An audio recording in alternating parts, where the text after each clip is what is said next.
Hi, Coach. Good to see you guys. Good to be here.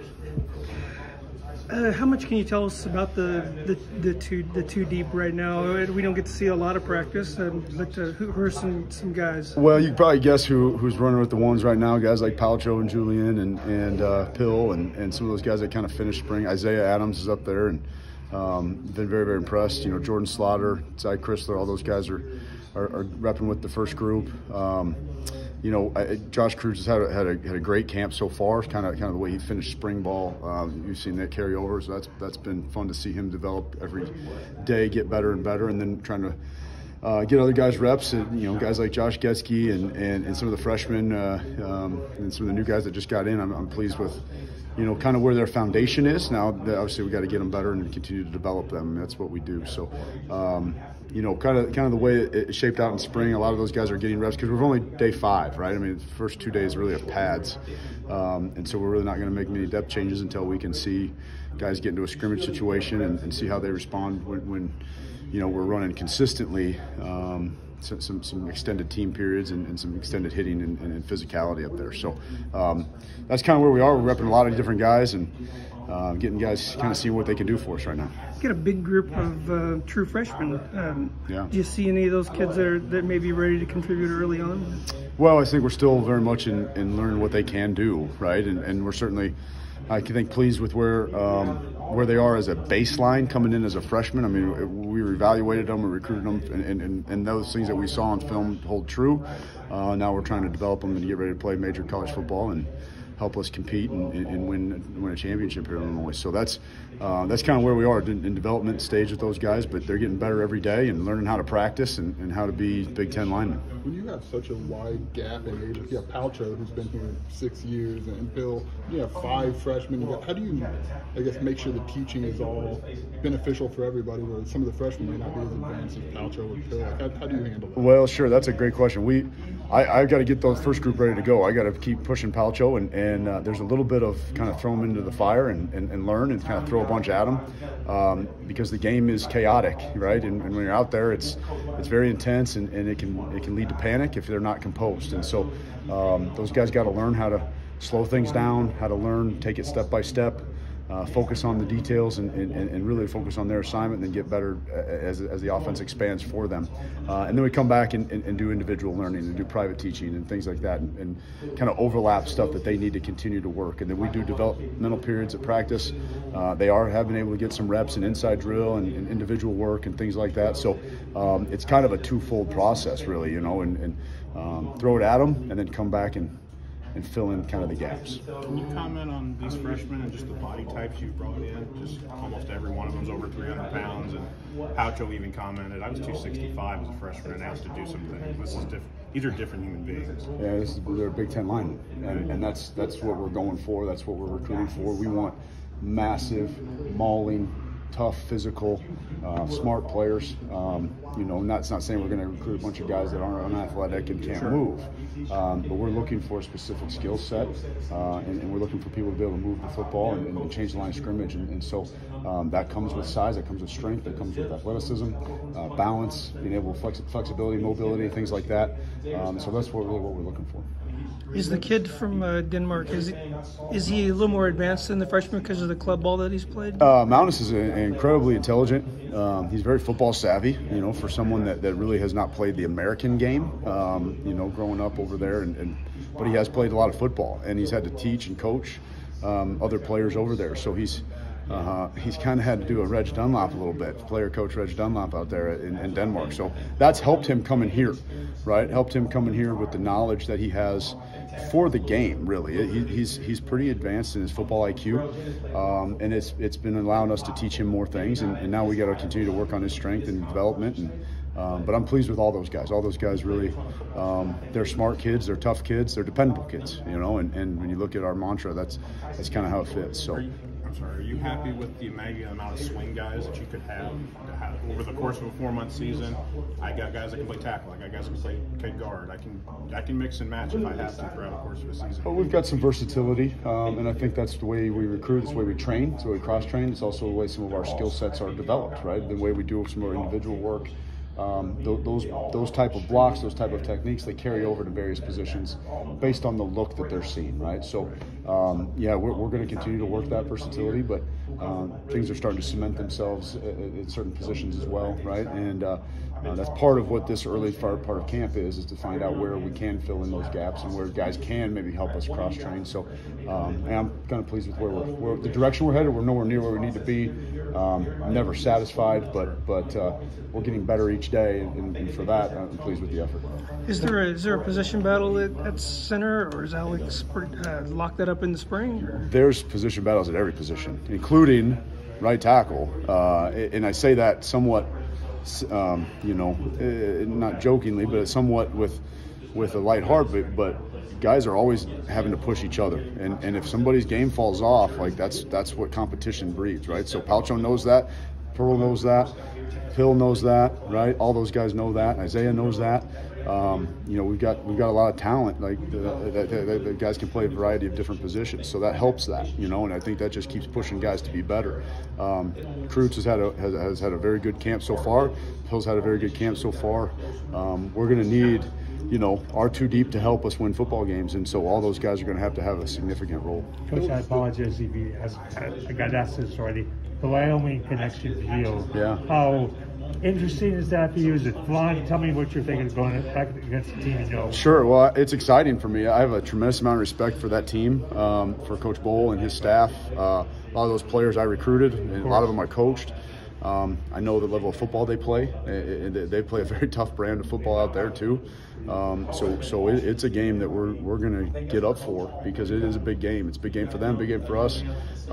Two very hard-nosed physical teams, and I'm excited. I'm excited to see what we can do and see where our team here goes. And I'm not really concerning myself with maybe how they are developing, but how my guys are now, and how good we're going to continue to get. So.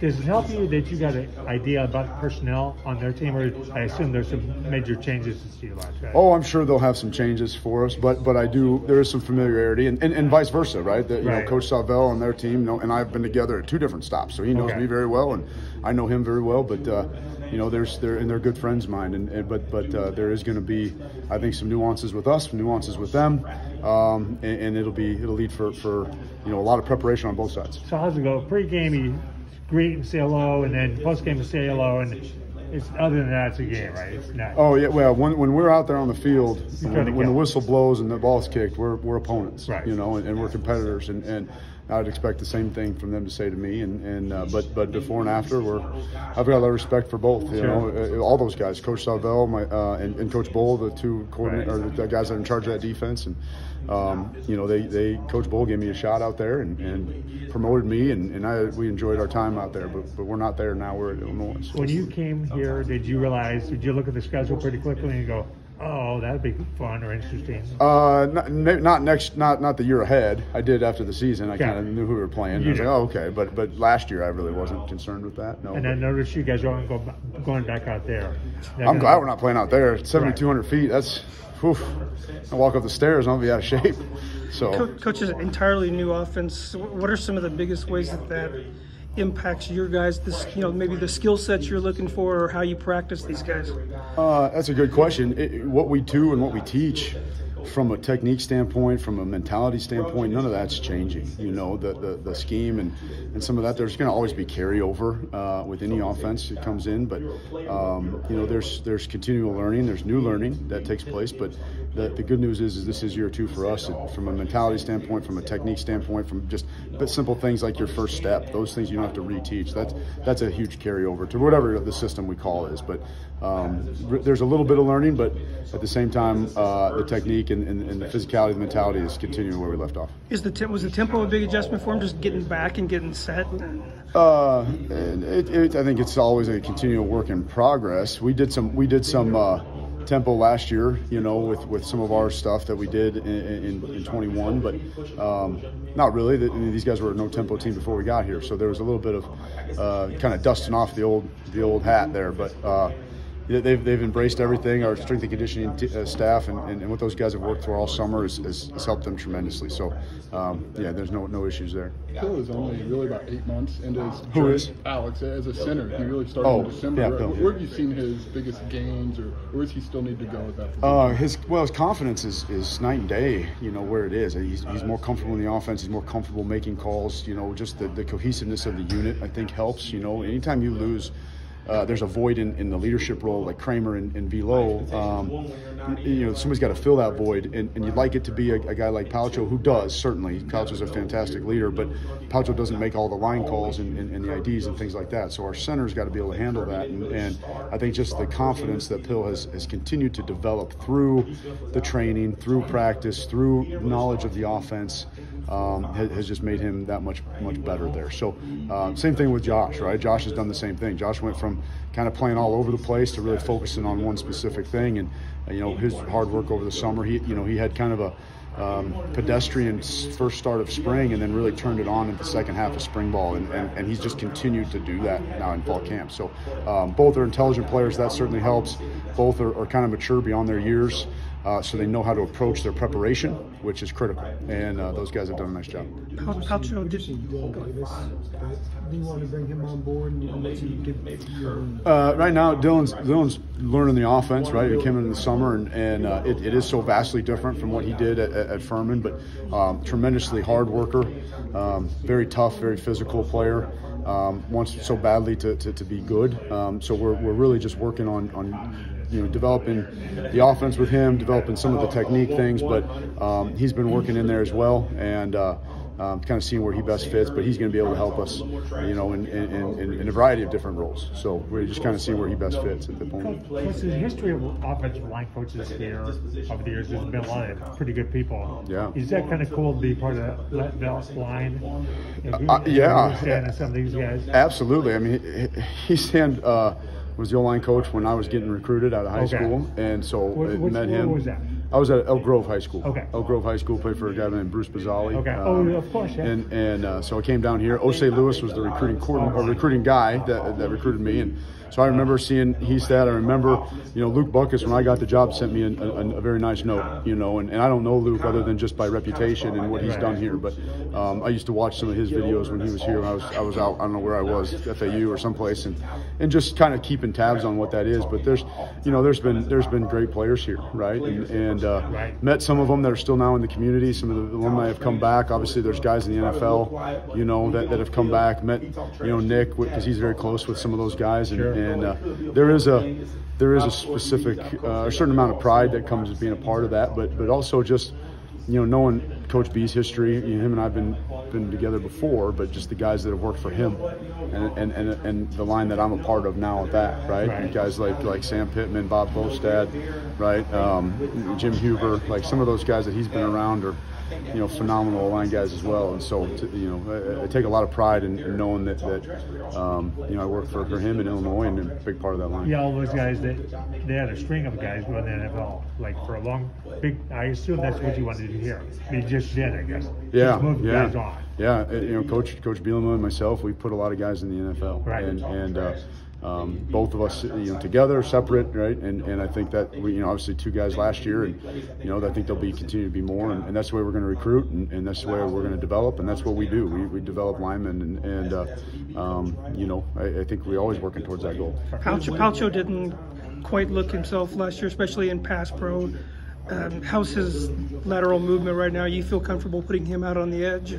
I think he's continually getting better and better. Palcho was not healthy last year, and he didn't have an off season. He didn't have really a fall camp, and then you're plugging him in in a new system, new techniques from what they did previously, and any guy's going to struggle there, but he did continue to play hard. He's a tough kid, and we were able to move him around and get Julian up there, which is going to prove valuable this year, because Julian's going to be a big part of what we're doing, and so there's a lot of that there's positive carryover, and he's had an off season with a training, an off season of work, another year learning the system and the techniques.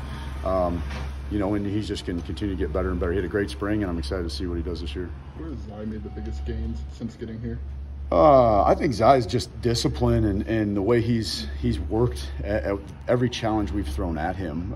You know, obviously a guy that comes in with a tremendous amount of ability, but you know, maybe just a little bit his body needed to develop, and he took that upon himself. That's not an easy thing to do, is to transform your body that way in such a short amount of time, and then still continue to add strength, right? And he's a tremendously coachable person, which is just invaluable for us, because we're able to throw a lot of things at him, and when he makes mistakes, he owns it and continues to try to get better every day. So his development has been very positive. I'm pleased with where he's headed. From a conditioning standpoint, do you think he can definitely go more snaps than he could in the spring, and he's more of an asset to you at this point? Oh yeah, I think we all can go more snaps than in the spring, me myself included, right? So you know, we're continuing. That's what we do over the summer, is condition, is strength train and develop, and then get more and more practice time, right? And as we get closer and closer to the season, those reps increase, right? You're not taking, you know, 4 reps on, 4 reps off. There's extended drives, and there's things of that nature. So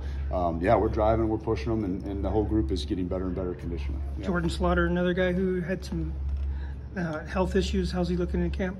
Yeah, Jordan has actually practiced in the spring, which was great.